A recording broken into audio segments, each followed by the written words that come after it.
नमस्कार, तुम्ही पाहताय लोकाशा टीव्ही. मी आप्पासाहेब मोहोरकर.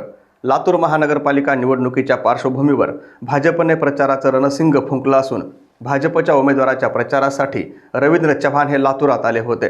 यावेळी त्यांनी सभा घेत भाषण केलं. उपस्थितांना संबोधित करताना महाराष्ट्राचे माजी दिवंगत मुख्यमंत्री विलासराव देशमुख यांच्या आठवणी लातूरमधून पुसल्या जातील असं वक्तव्य त्यांनी केलं. थेट विलासरावांच्या आठवणी पुसण्याची भाषा करणारे भाजपचे प्रदेशाध्यक्ष रवींद्र चव्हाण यांना विलासरावांचा मुलगा आणि अभिनेता असलेल्या रितेश देशमुख याने संयम ठेवत पण तितक्याच खणखणीत शब्दात प्रत्युत्तर दिलं आहे. लोकांसाठी जगलेल्या माणसांची नावं मनावर कोरलेली असतात. लिहिलेलं पुसता येतं, कोरलेलं नाही, असं रितेश देशमुख म्हणाले. रितेश देशमुख यांनी सोशल मीडियावरून या संदर्भात एक व्हिडिओ देखील पोस्ट केला आहे. रवींद्र चव्हाण यांनी केलेल्या वक्तव्यामुळे लातूरमधील वातावरण तापलं असून काँग्रेसमधून देखील तीव्र प्रतिक्रिया उमटत आहेत. भाषण करताना रवींद्र चव्हाण असं म्हणाले होते, लातूरमध्ये कार्यकर्त्यांचा उत्साह पाहायला मिळतोय.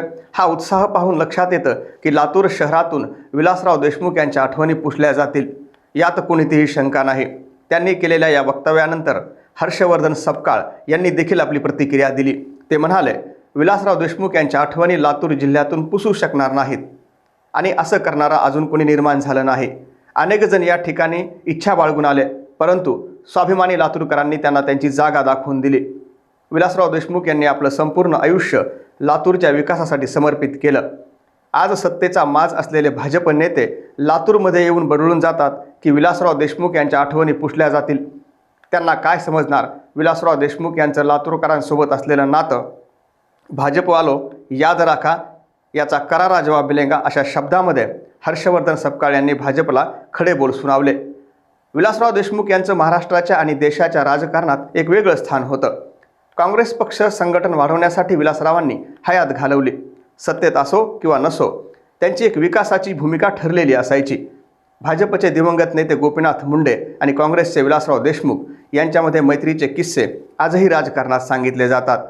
हे दोघे जरी वेगवेगळ्या पक्षात असले तरी त्यांनी कधीच वैयक्तिक आयुष्यावर आणि एकमेकांना राजकारणातून संपवण्याची भाषा केली नाही. आता लातूरच्या महानगरपालिका निवडणुकीच्या प्रचारादरम्यान रवींद्र चव्हाण यांनी जे वक्तव्य केलं आहे त्याबद्दल दिलगिरी जरी व्यक्त केली असली तरी याचा फायदा भाजपला होतो की या एका वक्तव्यामुळे भाजपला पराभव स्वीकारावा लागतो, हे देखील पाहणं महत्त्वाचं ठरणार आहे. व्हिडिओ जर आवडला तर पुढे नक्की शेअर करा आणि आमच्या लोकाशा टीव्हीला सबस्क्राईब करायला विसरू नका.